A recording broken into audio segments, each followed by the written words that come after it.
Hello बच्चों, जब भी आपको किसी पीएनसी के सवाल में ऐसा बोल दिया जाए कि हमारे पास कुछ लोग हैं उनको अरेंज करना है, पर ध्यान रखना है कि कुछ पर्टिकुलर लोग हैं उनका रिलेटिव ऑर्डर चेंज नहीं होगा। जैसे मैं इस सवाल की बात करूं, एक वर्ड है हमारे पास विक्रम। अगर आप इसके अरेंजमेंट पूछे टोटल तो ये होंगे 6 फैक्टोरियल।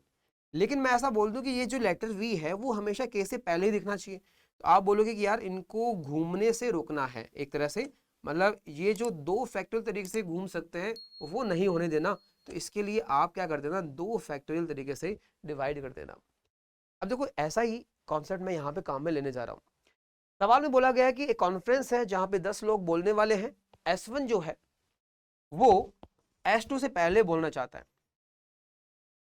और S2 जो है वो S3 के बाद में, यानी S3 पहले आएगा फिर S2 आएगा। आगे बोला गया कि कितने तरीके हैं कि ये 10 लोग अपना स्पीच दे सके, इस रेस्ट्रिक्शन के साथ में बाकी 7 लोगों को कोई दिक्कत नहीं है। ठीक, तो यहां पे इस रेस्ट्रिक्शन को आप समझो तो ये 3 लोगों में रेस्ट्रिक्शन है कि सबसे लास्ट में आप देख सकते हो S2 ही बोला गया इनमें। बाकी S1 S3 की बात करें तो S1 पहले भी बोल सकता है, या फिर हो सकता है S3 पहले बोल ले, ये भी हो सकता है, लेकिन S2 सबसे लास्ट में बोलेगा। तो यहाँ पे ये कुछ इस तरह से दो केस बन सकते हैं। अब देखो 10 लोगों को हमें अरेंज करना है तो आप बोलोगे 10 फैक्टोरियल।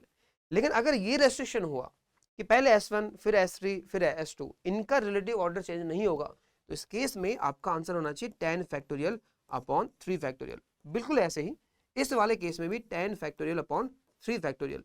तो टोटल जो अपना आंसर है वो कुछ इस तरह से होगा, यानी 2 times of 10 factorial upon 3 factorial.